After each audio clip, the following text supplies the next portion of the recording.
శ్రీ గణేశాయ నమః. శ్రీ గురుభ్యో నమః. శ్రీ కాశీ విశ్వేశ్వరాయ నమః.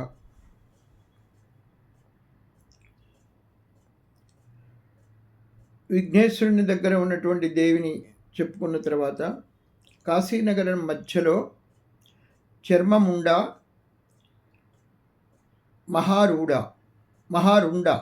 మహారుండ అనేటటువంటి దేవతలు ఇద్దరు కాశీని సంరక్షిస్తూ ఉంటారు. తరువాత వృత్తాంతం దుర్గా మాహాత్మ్యము. హిమగిరి రాజకన్య అయినటువంటి పార్వతీదేవి దుర్గగా ఎందుకు అవతరించింది, దుర్గుడనే రాక్షసుని ఎలా సంహరించింది అనే విశేషాలని చూద్దాం. గౌరీ వింధ్యపర్వతానికి వచ్చి విశ్వమంతా చెలరేగిపోతూ అందరినీ హింసిస్తున్నటువంటి దుర్గుడు అనేటువంటి రాక్షసుణ్ణి నివారించడానికి కాళరాత్రిని నియోగిస్తుంది. ఆ కాళరాత్రి రాయబారిగా వెళ్ళి ఆ దుర్గునికి హితబోధ చేసి అన్ని విషయాల్ని చెప్తుంది. అతడు వినడు దుర్గుడు. అందుకని భయంకరమైనటువంటి యుద్ధం జరుగుతుంది. అక్కడ ఉన్నటువంటి వింధ్యవాసిని మహాశక్తి, ఇప్పటికీ మనకి వింధ్యవాసిని ప్రాంతం కాశీకి దగ్గరలో మిర్జాపూర్కి దగ్గరలో ఉంది. ఆ అమ్మవారు చాలా శక్తివంతమైనటువంటి అమ్మవారు. ఆమె వచ్చేసి శివుని ఇల్లాలు అయినటువంటి ఆమె ఆగ్నేయాస్త్రంతో వాడి మీదకి ఆగ్నేయాస్త్రాన్ని ప్రయోగించగా వాడు నేల కూలుతాడు.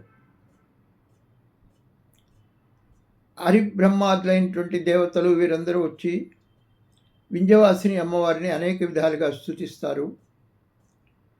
దుర్గుడు అనేటువంటి రాక్షసుని సంహరించింది కాబట్టి ఆమెకి దుర్గాదేవి అనేటువంటి పేరు స్థిరపడింది. మనకి వారణాసిలో కూడా దుర్గాకుండ అనేటువంటి ప్రాంతంలో మనకి దుర్గాకుండ ప్రాంతంలో దుర్గా అనేటువంటి చిన్న సరస్సు లాంటిది ఉంది. అక్కడ స్నానం చేస్తే అనేక పుణ్యాలు లభిస్తాయి అని చెప్తారు. అంతేకాక కాశీలో మనకి ఇంకా 9 మంది శక్తులు ఉన్నారు అనేటువంటి వర్ణన ఉంది. శతనేత్ర, సహస్రాస్య, ఐతభుజ, అశ్వారూఢ, గజాస్య, త్వరిత శవవాహిని, విశ్వసౌభాగ్య, గౌరీ అనేటువంటి ఈ 9 శక్తులు అన్నమాట. అదేవిధంగా మనకి అష్టభైరవులు ఉన్నారు. భైరవులు ఎవరు అంటే రురుడు, చంద్రుడు, అసితాంగుడు, కపాలి, క్రోధనుడు, ఉన్మత్త భైరవుడు, సంహారుడు, భీషణుడు. ఈ 8 కూడా మనకి అష్టభైరవులుగా ఎల్లప్పుడూ స్తుతింపబడుతూ ఉంటారు. ఇంకా తరువాత వచ్చేటువంటిది వృత్తాంతము ఓంకారేశ్వర మహాత్మ్యము. దాని గురించి చక్కగా వర్ణన ఉంది.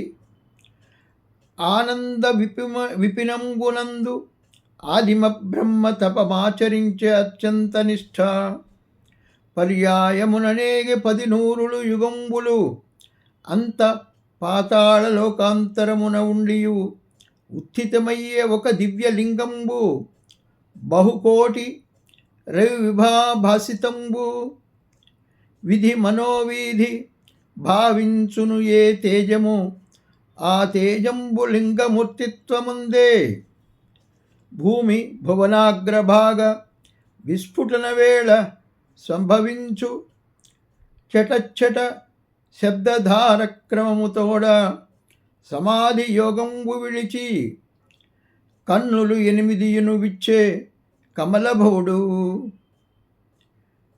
ఈ శిశుపద్యాన్ని అద్భుతంగా శ్రీనాథుడు రచించాడు. దీనిలో ఉన్నటువంటి విశేషాన్ని, ఈ పద్యంలో ఉన్న విశేషాలని మనము తరువాతి భాగంలో చెప్పుకుందాం.